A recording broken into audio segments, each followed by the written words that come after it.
उधर केंद्रीय जल शक्ति मंत्री गजेंद्र सिंह शेखावत टोंक के दौरे पर हैं। इस दौरे के दौरान सचिन पायलट पर गजेंद्र सिंह शेखावत ने निशाना भी साधा। इस दौरान केंद्रीय मंत्री ने कहा कि टोंक में चल रहे अवैध बूचड़खानों के लिए किसी तरह की व्यवस्था नहीं है। टोंक लाल पानी पर तैर रहा है। जिन लोगों को इसकी चिंता करनी चाहिए वो कुर्सी बचाने की होड़ में 4.5 साल से कहां थे। वहीं अजमेर से पदयात्रा आरपीएससी कर्ज माफी, पेपर लीक जांच, भ्रष्टाचार की जांच की मांग करने के मुद्दे पर पायलट को घेरते हुए शेखावत ने कहा कि उन्होंने प्रश्न अनुत्तरित छोड़कर मौन क्यों धारण किया है, पहले उसका जवाब देना चाहिए। जिस तरह से अवैध बूचड़खाने चले उनके लिए किसी तरह की कोई व्यवस्था नहीं। गौकशी की जिस तरह की घटनाएं हो रही है और टोंक जिस तरह से एक लाल पानी पर तैर रहा है, ये निश्चित रूप से चिंता का विषय है। और जिन लोगों को इसकी चिंता करनी चाहिए वो कुर्सी बचाने पाने की होड़ में पता नहीं कहाँ 4.5 साल थे और अब 6 महीने बचे हैं। तब अपनी सारे विषय छोड़ करके मैं तो आपके माध्यम से पूछना चाहता हूँ, जो आपने पदयात्रा की थी अजमेर से जयपुर तक, जिन संकल्पों को लेकर के की थी कि आरपीएससी कंप्लीट जो है उसको ओवरऑल किया जाए, किसानों के जो है कि कर्ज माफी की दिशा में आगे बढ़ा जाए, युवाओं के पेपर लीक के मामले पर जांच हो, भ्रष्टाचार के सारे कामों पर जांच हो, वो प्रश्न अनुत्तरित छोड़ करके उन्होंने मौन क्यों धारण किया, पहले उसका जवाब देना। और हमारे सहयोगी हरिओम हैं ज्यादा जानकारी के साथ। हरिओम, केंद्रीय जल शक्ति मंत्री ने इस दौरान जमकर निशाना साधा, पायलट को उन्होंने घेरा।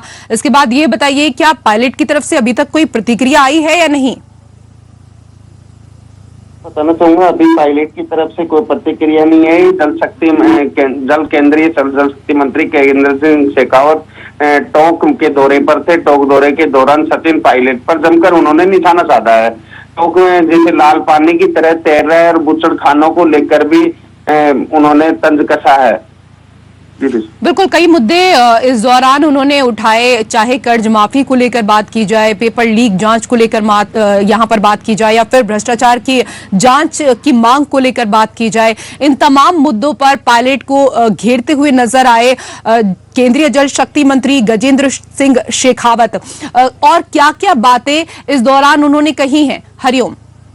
गजेंद्र सिंह शेखावत पहले भी सुर्खियों में रहे हैं, चाहे मुख्यमंत्री पर तंज कसना हो, चाहे सचिन पायलट को लेकर। और उन्होंने कहा कि हम 4 साल तक कुर्सी बचाने के चक्कर में लगे हुए थे। यदि टोंक पर ध्यान दिया होता तो टोंक में आज ये नौबत नहीं होती। जिस तरह के लाल पानी में तैर रहा है वो हालात बने हुए हैं।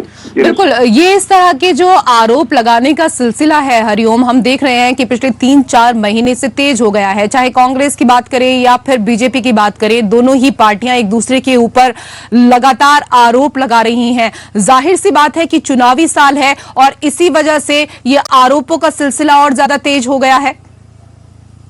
जी रुचि, मैं आपको बताना चाहूंगा जैसे जैसे चुनाव आएंगे, चुनावों को देखते हुए सरगर्मियां तेज भी हो जाएंगी। आरोप प्रत्यारोप तो ये तो राजनीति के मतलब पार्टियों का लगते ही रहते हैं। वो ये सोचते हैं कि हम ऊपर आ जाएं और वो पार्टी ये सोचे कि मैं ऊपर आ जाऊं। लेकिन वो तो जनता को तय करना है किसको रखना है किसको नहीं। ठीक है हरिओम, आपसे ये भी जानना चाहेंगे क्योंकि इस दौरान गंभीर आरोप तो लगाए हैं गजेंद्र सिंह ने, लेकिन टोंक की जो जनता है वो क्या कुछ कह रही है? क्या इस दौरान वहां की जनता से बात हुई?